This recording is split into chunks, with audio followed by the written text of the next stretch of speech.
Hi everyone, thank you so much for joining me. My name is Kim and I'm a children's librarian at the Monroe County Public Library. And today I'm really excited because I get to share with you story time. Today I've got a couple of great rhymes for you and a really fun story. And before we get to that, we're going to do our hello song. So our hello song is going to use some American Sign Language. It's going to use the sign for the word hello. And to make that sign, you're going to make your hand just kind of like a salute and put it up next to your eyebrow and bring it straight out. Hello. Hello. The second sign we're going to need for today's song is the word friend. And to make the word friend, we take our two index fingers and we're going to pretend they're little friends. And they've just seen each other, so they're going to give each other a hug. And they're really good friends, so they're going to give each other another hug. So again, that we have our two friends, they're going to give each other a hug, and they're going to give each other another hug. And that's the sign for friend. So we have hello, and we have friend. And now we're ready to do our hello song. And I like to do this song twice. So if you don't get the signs down with the song the first time, that's okay. You'll have another chance. And if you don't get it after that, that's okay too, because this is a recording and you can go back and try again. Okay, so here we go. Hello, friend. Hello, friend. Hello, friend, it's time to say hello, do. Hello, friend. Hello, friend. Hello, friend, it's time to say hello. Did you get the signs? Did you get hello and friend? Great job.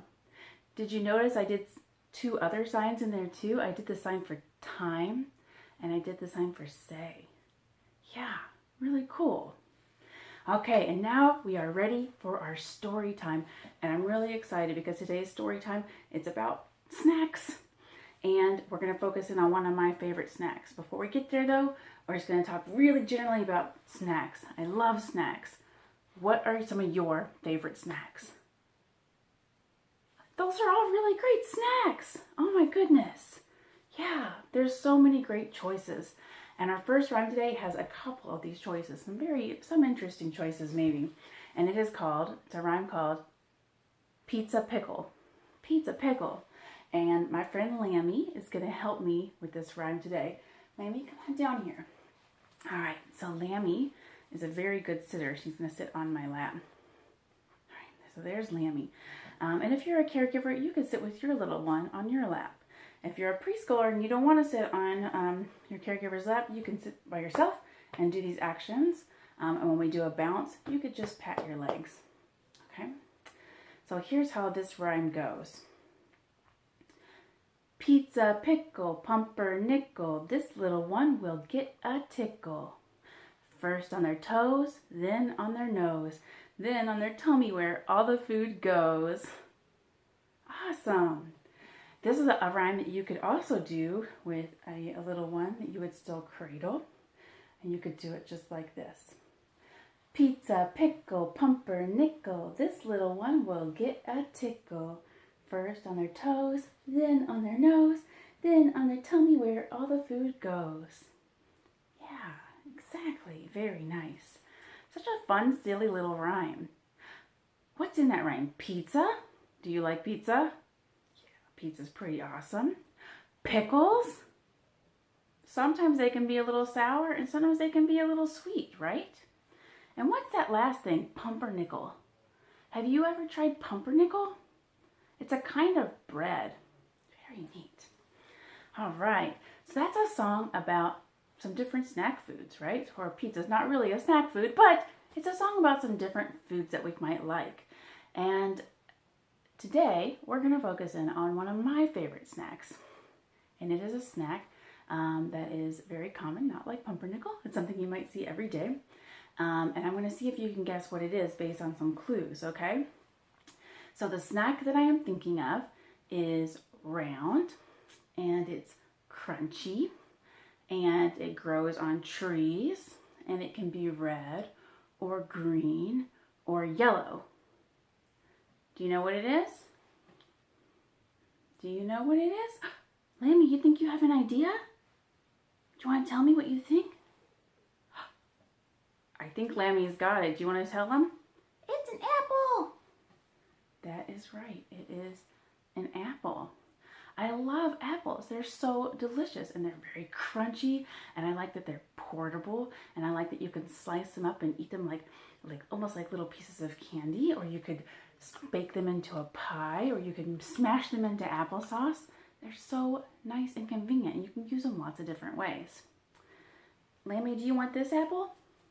All right, I'm going to give this apple to Lammy and put him down there with it. All right.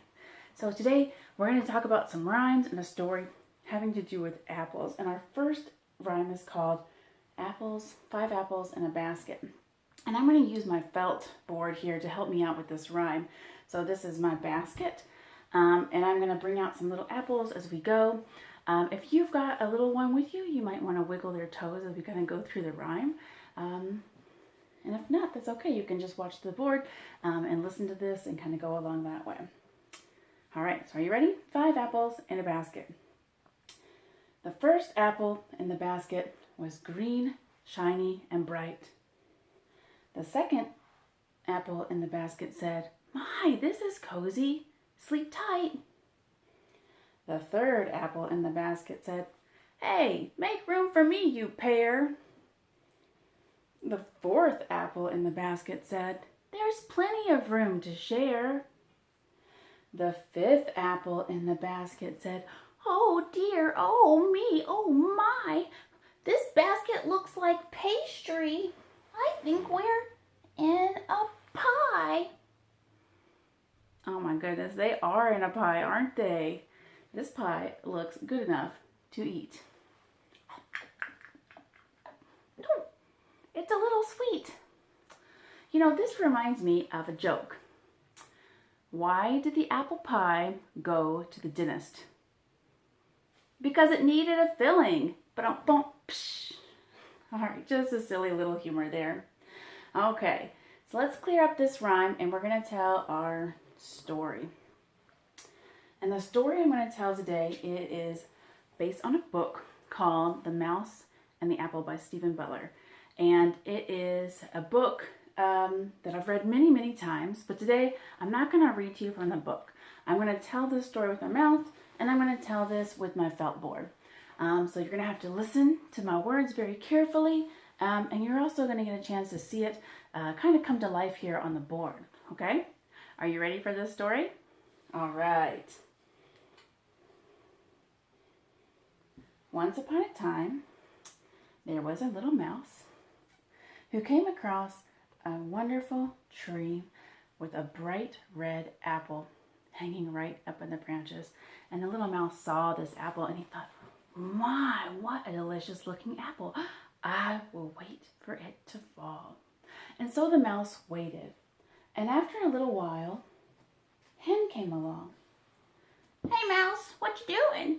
"Well, I'm waiting for the apple to fall," said Mouse. "Oh, that sounds fun," said the hen. I think I'll wait with you." And so Mouse and Hen waited for the apple to fall. And after a little bit of time, Goose came along and said, "Hey Mouse, what you doing?" "Well, I'm waiting for the apple to fall," said Mouse. "Well, I think I'll wait with you," said Goose. And so Mouse and Hen and Goose waited for the apple to fall. And after a little bit of time, Goat came by. "Hey Mouse, what you doing?" "Well, I'm waiting for the apple to fall," said Mouse. "Well, I like apples," said Goat. "I think I'll wait with you." And so Mouse and Hen and Goose and Goat waited for the apple to fall. And after a little bit of time, Cow came along and said, "Hey Mouse, what you doing?" "Well, I'm waiting for the apple to fall," said Mouse. "Well, I love apples. I'm going to wait with you." So Mouse and Hen and Goose and Goat and Cow waited for the apple to fall. And they waited very patiently for a while. And then the hen and the goose and the goat and the cow started to think of ideas of ways they could make that apple fall from the tree. And the hen said, "Ah, I have an idea. I am going to fly up there and grab that apple." And so Hen took a few steps back, and then she started running as fast as she could, and she started flapping her wings as fast as she could, and she tripped on a rock and fell right on her beak. "Oh no," And then Goose said, I have an idea. I'm going to honk it down. Honk, honk, honk. And do you think that worked to get the apple down? No, it didn't work at all. The apple was still on the tree. And then the goat said, I have an idea. I'm going to butt that apple right out of the tree. And the goat started running as quickly as he could toward the tree. And he put his head down just like this. And he got right up to the trunk and he slammed it as hard as he could with the butt of his head. And he said, ow! But the apple still did not fall out of the tree. And then the cow said, I've got it, I know what to do. And the cow jumped up with all of his might and fell back down on all four legs. And then he said, oh, y'all come on, jump with me. And the hen and the goose and the goat and the cow all jumped up together and fell down with a great big clop. And the tree quivered a little bit, but the apple did not fall. And then the hen said, oh, Phil, that apple's probably rotten anyway. And the goose said, yeah, it's probably sour. And the goat said, are filled with worms. And the cow said, or smushy. And they all left. But the mouse stayed behind and continued to wait patiently. And it waited, and it waited, and it waited. And after a while, the apple fell. And the mouse picked it up in its hands and took a great big bite. And it was the sweetest, juiciest, most delicious apple the mouse had ever eaten. So it just goes to show you that it pays to be patient. And that is the mouse and the apple. Now, like I said, this is a story based on a book. It's a book that I've read many, many times, and I know it well enough now that I can tell it. You might have a book like that in your life, a book that you've heard enough or a book that you've read enough that you know that story forwards and backwards. You might not know every single word the author wrote, but you know that story. And if you know that story, I encourage you to try to tell it. There's so much enjoyment to be had out of telling a story. It's such a great experience, and it helps us think more imaginatively and get in touch with our creative side. So I strongly encourage that. And there's other ways to engage in stories as well. You could take a story like this, for example, and write it out, draw it out as a comic, or just draw a picture from your favorite scene. I did one of my favorite scene, which is when the chicken starts running and then trips on the rock. I love that so much. So I drew a little picture of that hen running, and then here's the rock. She doesn't even see the rock. She's just going to run. Maybe she'll crash into it. And that's just a fun little way to extend these stories that you're hearing and that you love. All right, and that's what I've got today for story time. And now we are going to say goodbye until next time. And our goodbye song for these virtual story times goes very similarly to our hello song, and it's going to use the sign for goodbye, and that's just doing this, goodbye. And we're going to again use the sign for friends. So we got our two friends, and they're going to hug, and they're going to hug again. And the song goes just like this. Goodbye, friend. Goodbye, friend. Goodbye, friend. It's time to say goodbye. Do, do, do. Goodbye, friend. Goodbye, friend. Goodbye, friend. It's time to say goodbye. Thank you all so much again for joining me. I really had a great time, and I hope that you did too. Check out some of our other videos on our MCPL YouTube channel, and look forward to seeing you again in the library sometime.